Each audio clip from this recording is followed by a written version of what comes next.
सो hello guys, welcome और welcome back to my channel. और आज के इस व्लॉग में मैं बात करूंगा कि कैसे कनाडा में फ़ाइनली मुझे गवर्नमेंट जॉब जो है वो मिली है। और अगले 2 दिन के बाद मेरी ट्रेनिंग शुरू होने वाली है उस जॉब में। तो मैं ये सब आपके साथ डिस्कस करना चाहता हूँ कि कैसे मुझे ये जॉब मिली, और अगर आप चाहो तो आप भी इस जॉब को अप्लाई कर सकते हो और इसमें आ सकते हो। सो यार, वीडियो शुरू करने से पहले बस इतना बोलूँगा कि जब 2018 में मैं पहली बार कनाडा लैंड किया था ना, तो मैंने कभी भी नहीं सोचा था यार कि मेरे को कनाडा में एक गवर्नमेंट जॉब मिलेगी। लेकिन आज finally after 8 years of time मैंने मेहनत करी, स्ट्रगल किया, स्टूडेंट था, वर्क परमिट पे आया, पीआर ली, अब सिटीज़न बन गया।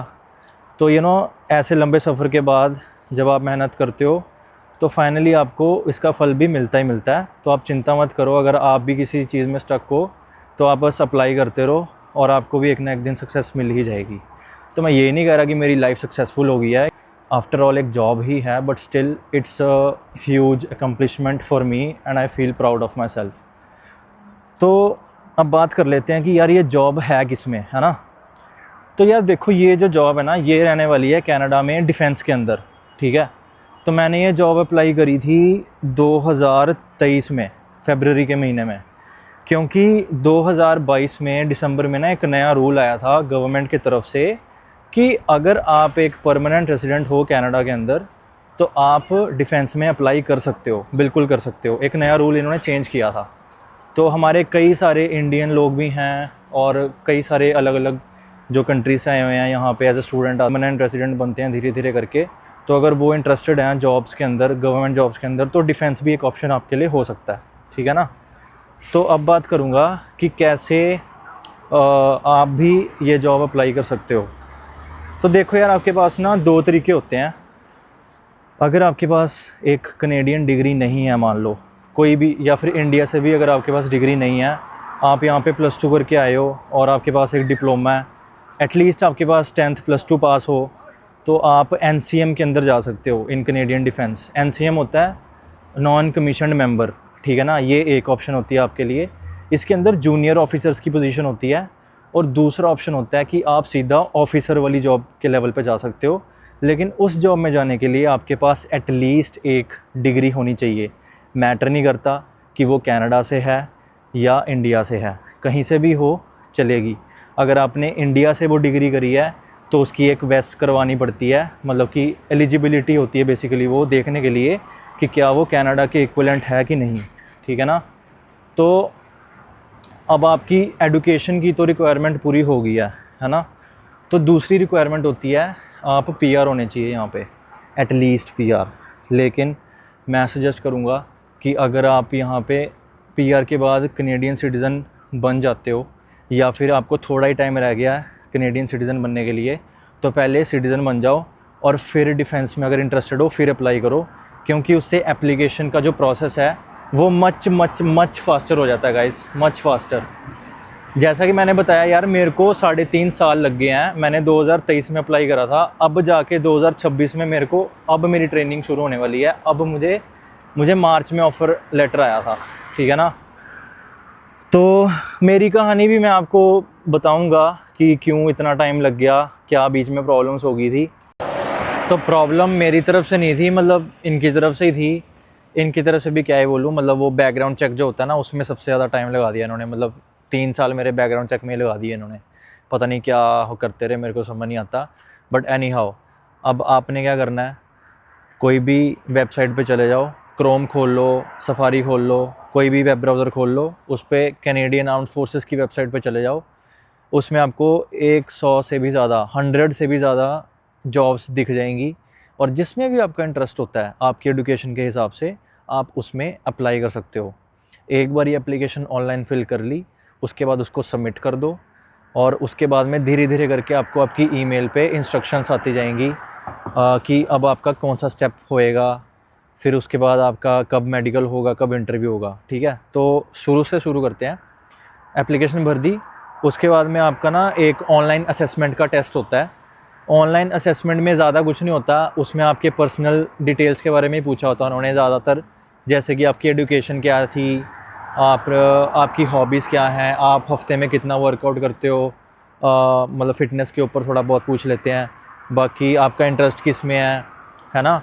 तो ऐसी ऐसी चीज़ें ही पूछते हैं वो, ज़्यादा मतलब कि टेस्ट नहीं होता। जब मैंने दिया था ना, जब मैंने अप्लाई करा था उस टाइम पे मैंने CFAT का एग्ज़ाम भी दिया था, जो कि ज़्यादा मुश्किल नहीं होता, वो भी ठीक ठाक होता है, but still you need to practise a little bit to clear that exam, है ना।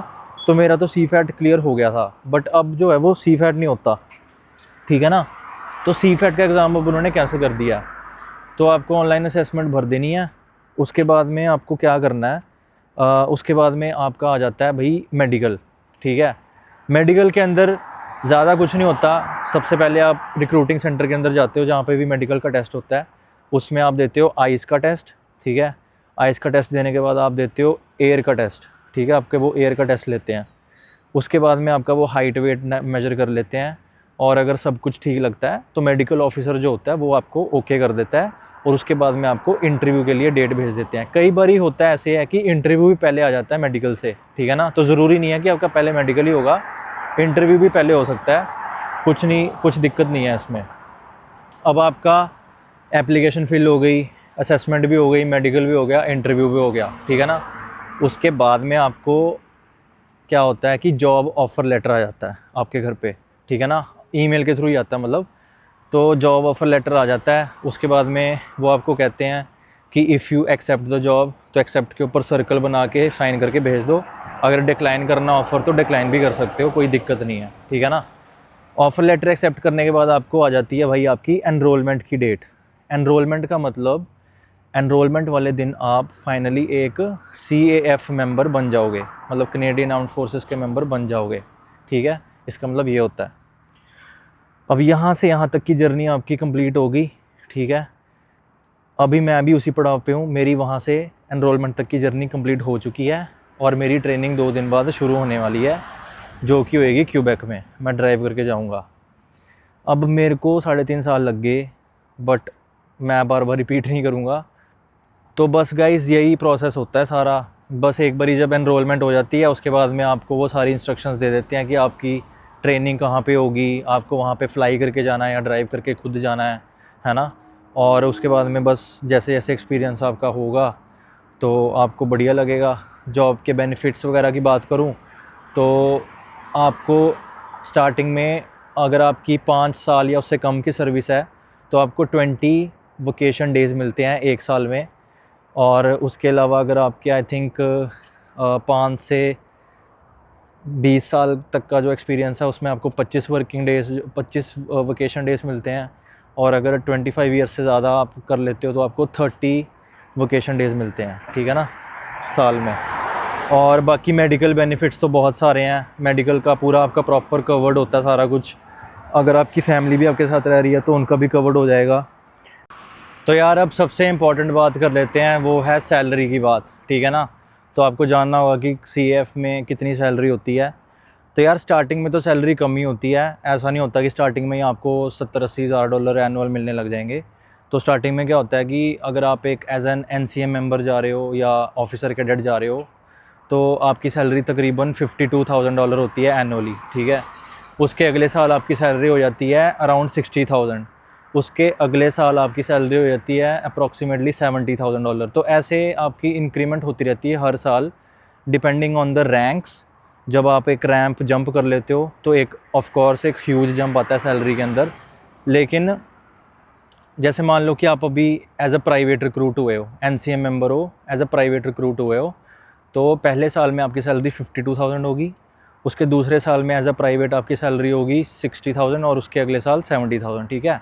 अब प्राइवेट से आपने रैंक जंप कर लिया कॉर्पोरल में। ये मैं NCM ट्रेड की मतलब एज एन NCM ऑफिसर की बात कर रहा हूँ। अगर आप NCM ट्रेड में जाते हो तो उसमें आपका फिर ऐसे जब कॉर्पोरल रैंक में चले गए फिर आपकी 70,000 से सीधा सैलरी हो जाती है आई थिंक 86,000, ठीक है। फिर उसके अंदर भी आपको 3 साल सर्व करना पड़ता है डिपेंडिंग ऑन योर पोजीशन कि आप कैसा परफॉर्म कर रहे हो। अगर आप अच्छा परफॉर्म कर रहे हो तो आपके कमांडिंग ऑफिसर आपको जल्दी भी रैंक अप कर सकते हैं। तो कॉर्पोरल के बाद आप मास्टर कॉर्पोरल बन सकते हो और उसमें और भी ज़्यादा सैलरी हो जाती है।